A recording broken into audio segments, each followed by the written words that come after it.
First ಕನ್ನಡದ ಇದೇ crime ಅಂದರೆ ಕಾರ್ಯಕ್ರಮಕ್ಕೆ ಸ್ವಾಗತ. ನಾನು ಉಮರ್ ಫಾರೂಕ್.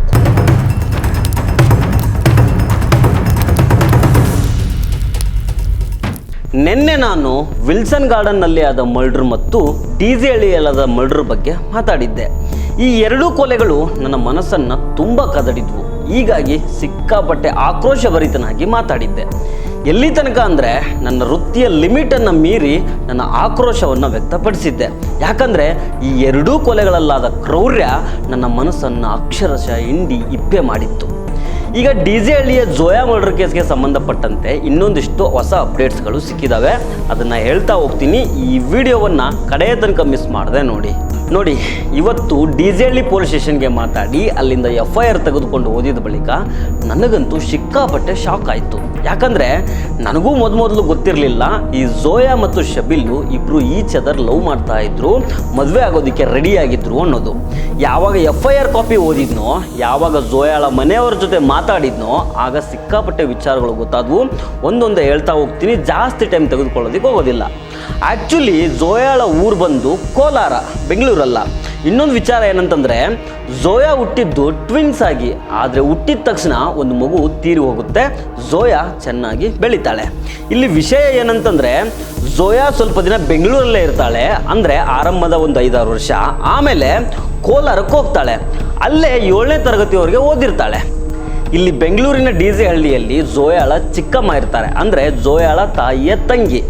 ಜೋಯಾಳನ್ನು ಅವಳ ತಾಯಿಗಿಂತನೂ ಅವಳ ಚಿಕ್ಕಮ್ಮ ಚೆನ್ನಾಗಿ ನೋಡ್ಕೊಂಡಿರ್ತಾರೆ, ತುಂಬ ಪ್ರೀತಿ ಇರುತ್ತೆ. ಹೀಗಾಗಿ ಚಿಕ್ಕಮ್ಮನ ಜೊತೆ ಇರಬೇಕು ಅನ್ನೋ ಕಾರಣಕ್ಕೆ ಈ ಜೋಯಾ ಆಗಾಗ ಕೋಲಾರದಿಂದ ಬೆಂಗಳೂರಿಗೆ ಹೋಗಿ ಬಂದು ಮಾಡ್ತಾ ಇದ್ಲು. ಅಂದರೆ ವಾರದಿಲ್ಲ ಒಂದಿನ ಬರೋದು, ಅಥವಾ ಯಾವಾಗಾದರೂ ಬಂದು ಒಂದು ವಾರನೋ 10 ದಿನನೋ ಇದ್ದು ಹೋಗ್ತಾ ಇದ್ಲು. ಹೀಗೆ ಹೋಗಿ ಬಂದು ಮಾಡ್ತಾ ಇದ್ದಾಗ ಡಿಜೆ ಹಳ್ಳಿಯ ಶುಗರ್ ಮಂಡಿಯಲ್ಲಿ ಈರುಳ್ಳಿ ಅಂಗಡಿ ಇಟ್ಕೊಂಡು ವ್ಯಾಪಾರ ಮಾಡ್ತಾ ಇದ್ದ ಈ ಶಬೀಲ್ನ ಪರಿಚಯ ಆಗುತ್ತೆ. ಆಮೇಲೆ ಫ್ರೆಂಡ್ಶಿಪ್ ಆಗುತ್ತೆ. ಇದಾದಮೇಲೆ ಲವ್ ಆಗುತ್ತೆ. ಈಗ ಎಲ್ರಿಗೂ ಒಂದು ವಿಚಾರ ಗೊತ್ತಿರುತ್ತೆ, ಈಗೇನು ಲವ್ ಅನ್ನೋದು ಅಪರಾಧ ಏನಲ್ಲ, ಎಲ್ಲ ಕಡೆಗೂ ಅದು ನಾರ್ಮಲ್ ಆಗಿದೆ. ಈ ಜೋಯಾ ಒಂದು ಮೊಬೈಲ್ ಯೂಸ್ ಮಾಡ್ತಾ ಇರ್ತಾಳೆ, ಅದರಲ್ಲಿ ಶಬೀಲ್ ಜೊತೆ ಮಾತಾಡೋದು, ಮೆಸೇಜ್ ಮಾಡೋದನ್ನು ಕದ್ದು ಮುಚ್ಚಿ ಮಾಡ್ತಾ ಇರ್ತಾಳೆ. ಇದು ಎಲ್ಲರೂ ಮಾಡ್ತಾರೆ ಬಿಡಿ. ಈ ವಿಡಿಯೋ ನೋಡೋ ಎಲ್ರಿಗೂ ಇದು ಅನುಭವ ಆಗಿರುತ್ತೆ ಅಂತ ಅಂದ್ಕೊಂಡಿದ್ದೀನಿ. ಒಂದಿನ ಜೋಯಾ ಮಾತಾಡ್ತಾ ಇದ್ದಾಗ ಮನೆಯವರ ಕೈಗೆ ಸಿಕ್ಕಿ ಬಿದ್ದಾಗ ಮನೆಯವರು ಹೇಗೆ ಎತ್ತ ಅಂತೆಲ್ಲ ವಿಚಾರಿಸ್ತಾರೆ. ಆಗ ಈ ಜೋಯಾ ಇರೋ ವಿಚಾರವನ್ನೆಲ್ಲ ಮನೆಯವ್ರ ಮುಂದೆ ಹೇಳ್ತಾಳೆ. ಮನೆಯವರು ಸ್ವಲ್ಪ ಮೆಚೂರ್ ಇದ್ರು, ಲವ್ ಮಾಡಿದ್ಲು, ತಪ್ಪೇನಿಲ್ಲ ಬಿಡು ಅಂತ ಮದುವೆ ಮಾಡೋದಕ್ಕೆ ಮುಂದಾಗ್ತಾರೆ. ಒಂದು ವಿಚಾರ ನಿಮ್ಗೆ ಗೊತ್ತಿರಲಿ, ಜೋಯಾಳನ್ನು ಪ್ರೀತಿ ಮಾಡ್ತಾ ಇದ್ದ ಶಬೀಲು ಜೋಯಾಳ ತಾಯಿಗೆ ಇಷ್ಟ ಆಗಿದ್ದ, ಆದರೆ ತಂದೆಗೆ ಬಿಲ್ಕುಲ್ ಇಷ್ಟ ಇರಲಿಲ್ಲ. ಆದರೆ ಮಗಳು ಏನೋ ಇಷ್ಟಪಟ್ಟಿದ್ದಾಳೆ ಬಿಡು ಅಂತ ತಂದೆ ಕೂಡ ಮದುವೆ ಮಾಡ್ಕೊಡೋದಕ್ಕೆ ಒಪ್ಕೊಂಡಿರ್ತಾರೆ. ಈ ನಡುವೆ ಶಬೀಲು ಜೋಯಾಳನ್ನು ಲವ್ ಮಾಡ್ತಾ ಇದ್ದಾನೆ ಅನ್ನೋ ವಿಚಾರ ಗೊತ್ತಾದಾಗ ಜೋಯಾಳ ಸಂಬಂಧಿಕರು ಶಬೀಲ್ನ ಹಿನ್ನೆಲೆಯನ್ನೆಲ್ಲ ಕೆದಗಿರ್ತಾರೆ, ಅವನ ಜೊತೆಗೂ ಮಾತಾಡಿರ್ತಾರೆ. ಆಗ ಈ ಶಬೀಲು, ಇಲ್ಲ ನಾನು ಮದುವೆ ಆದರೆ ಅವಳನ್ನೇ ಆಗ್ತೀನಿ, ನಾವಿಬ್ಬರು ಈಚ್ ಅದರ್ ಲವ್ ಮಾಡ್ತಾ ಇದ್ದೀವಿ, ಅವಳ ಆರ್ಟ್ನಲ್ಲಿ ಹೋಲಿರೋ ವಿಚಾರ ಕೂಡ ನನಗೆ ಗೊತ್ತಿದೆ, ಅದಕ್ಕೆ ನಾನೇ ಟ್ರೀಟ್ಮೆಂಟ್ ಕೊಡಿಸ್ತೀನಿ ಅಂತ ಎಂಗೇಜ್ಮೆಂಟ್ ಆಗೋದಕ್ಕೂ ಮೊದಲೇ ಕಣ್ಣೀರು ಹಾಕಿ ಹೇಳಿರ್ತಾನೆ. ಹೀಗಾಗಿ ಹುಡುಗ ಏನೋ ಒಳ್ಳೆಯವನು ಅಂತ ಮದುವೆ ಮಾಡಿಕೊಡೋದಕ್ಕೆ ಜೋಯಾಳ ಕುಟುಂಬದವರು ಒಪ್ಕೊಳ್ತಾರೆ. 2025 ಜೂನ್ನಲ್ಲಿ ಶಾಂಪುರ ಮೇನ್ ರೋಡ್ನಲ್ಲಿರೋ ಪ್ರೆಸ್ಟೀಜ್ ಹಾಲ್ನಲ್ಲಿ ಇಬ್ಬರ ಎಂಗೇಜ್ಮೆಂಟು ಆಗುತ್ತೆ. ಎಂಗೇಜ್ಮೆಂಟ್ ಆದಮೇಲೆ ಜೋಯಾ ಕೋಲಾರಕ್ಕೆ ವಾಪಸ್ ಹೋಗಿ ತನ್ನ ತಂದೆ ತಾಯಿ ಜೊತೆಗೆ ಇರ್ತಾಳೆ. ಈ ನಡುವೆ ಏನಾಗುತ್ತಂದರೆ, ಇದು ರಂಜಾನ್ ತಿಂಗಳಲ್ವಾ, ಸೊ ಜೋಯಾ ಏನು ಮಾಡ್ತಾಳಂದರೆ ತನ್ನ ಚಿಕ್ಕಪ್ಪನಿಗೆ ಫೋನ್ ಮಾಡ್ತಾಳೆ.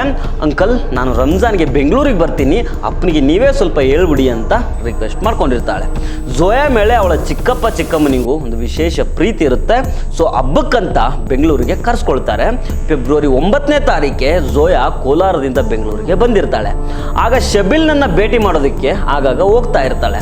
ಮನೇಲಿ ಹೇಳಿ ಹೋಗ್ತಾ ಇರಲಿಲ್ಲ. ಇನ್ನೊಂದು ಕಡೆ ಎಂಗೇಜ್ಮೆಂಟ್ ಕೂಡ ಆಗಿತ್ತಲ್ವಾ, ಸೊ ಹೀಗಾಗಿ ಮನೆಯವರು ಕೂಡ ಜಾಸ್ತಿ ತಲೆ ಕೆಡಿಸ್ಕೊಳ್ಳೋದಕ್ಕೆ ಹೋಗೋದಿಲ್ಲ.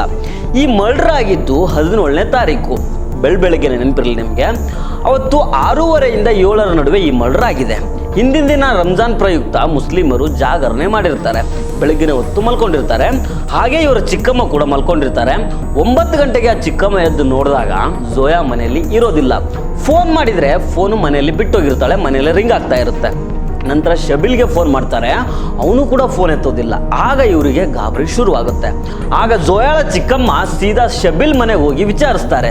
ಶಬೀಲ್ನ ತಾಯಿ, ಅವ್ರ ಹೆಸರು ತಾಜ್ ಅಂತ, ನನ್ನ ಮಗ ಶಬೀಲ್ ಮತ್ತು ಜೋಯಾ ಶುಗರ್ ಮಂಡಿಯ ಹಿಂದೆ ಇರೋ ಪಾಳು ಬಿದ್ದಿರೋ ಮನೆಯಲ್ಲಿ ಆಗಾಗ ಮೀಟ್ ಮಾಡ್ತಾ ಇರ್ತಾರೆ ಅಂತ ಶಬೀಲ್ನ ತಾಯಿ ಜೋಯಾಳ ಚಿಕ್ಕಮ್ಮನಿಗೆ ಹೇಳ್ತಾರೆ.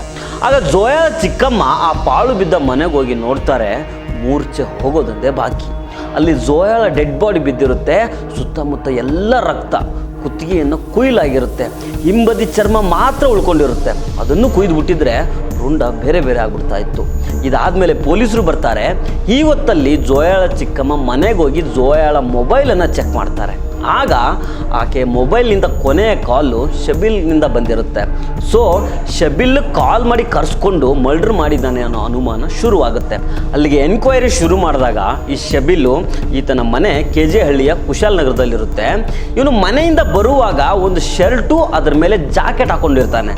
ಆದರೆ ಹೋಗುವಾಗ ಶರ್ಟ್ ಇರೋದಿಲ್ಲ, ಜಾಕೆಟ್ ಮಾತ್ರ ಇರುತ್ತೆ. ಇವನು ಮನೆಯಿಂದ ಬರುವಾಗ ಹಾಕೊಂಡಿದ್ದ ಶರ್ಟು ಜೋಯಾಳ ಮರ್ಡರ್ ಆದ ಜಾಗದಲ್ಲಿ ಸಿಕ್ಕುತ್ತೆ. ಜೊತೆಗೆ ಅಲ್ಲಿ ಸಿರಿಂಜ್ಗಳು ಕೂಡ ಸಿಕ್ಕಿದ್ದಾವೆ ಅಂತ ಹೇಳಲಾಗ್ತಾ ಇದೆ. ಹೀಗಾಗಿ ಈ ಕೊಲೆಯಲ್ಲಿ ನಶೆ ಕೂಡ ಪಾತ್ರ ವಹಿಸಿದೆ ಅಂತ ಹೇಳಲಾಗ್ತಾ ಇದೆ. ಇದಾದಮೇಲೆ ಅಂದರೆ ಮರ್ಡರ್ ಆದ ಬಳಿಕ ಇವನು ಆಟೋದಲ್ಲಿ ಎಸ್ಕೇಪ್ ಆಗೋಗಿದ್ದಾನೆ ಅನ್ನೋ ಮೆಸೇಜ್ಗಳು ಓಡಾಡ್ತಾ ಇದ್ದಾವೆ. ಆದರೆ ಇವನು ಎಲ್ಲಿದ್ದಾನೆ ಇನ್ನೂ ಸಿಕ್ಕಿಲ್ಲ, ಏನಾಗಿದ್ದಾನೆ ಅನ್ನೋದು ಗೊತ್ತಿಲ್ಲ. ಪೊಲೀಸ್ ಮೂಲಗಳಿಂದನೂ ಇದರ ಬಗ್ಗೆ ಇನ್ನೂ ಯಾವುದೇ ಮಾಹಿತಿ ಕನ್ಫರ್ಮ್ ಆಗಿಲ್ಲ. ನನ್ನ ಮನಸ್ಸನ್ನು ಕದಡಿದ ಕೊಲೆ ಕೇಸ್ ಇದು. ಕಳೆದ 4 ವರ್ಷಗಳಿಂದ ಕ್ರೈಮ್ ವಿಭಾಗದಲ್ಲಿ ಕೆಲಸ ಮಾಡ್ಕೊಂಡು ಬಂದಿದ್ರು ಇಂತಹ ಕ್ರೂರ ಕ್ರೈಮನ್ನು ನೋಡ್ತಾ ಇರೋದು ಇದೇ ಮೊದಲು ನಾನು. ಅದಕ್ಕೆ ನಾನು ನೆನ್ನೆ ಪ್ರಶ್ನೆ ಮಾಡಿದೆ, ಇಂಥವ್ರನ್ನ ನಡು ರೋಡ್ನಲ್ಲಿ ಬಟ್ಟೆ ಬಿಚ್ಚಿಸಿ ಹೊಡೆದು ಸಾಯಿಸಿದರೆ ಅದು ತಪ್ಪಾಗುತ್ತಾ ಅಂತ. ನೆನ್ನೆ ಸಿಕ್ಕಾಪಟ್ಟೆ ಮಾತಾಡ್ಬಿಟ್ಟಿದ್ದೀನಿ.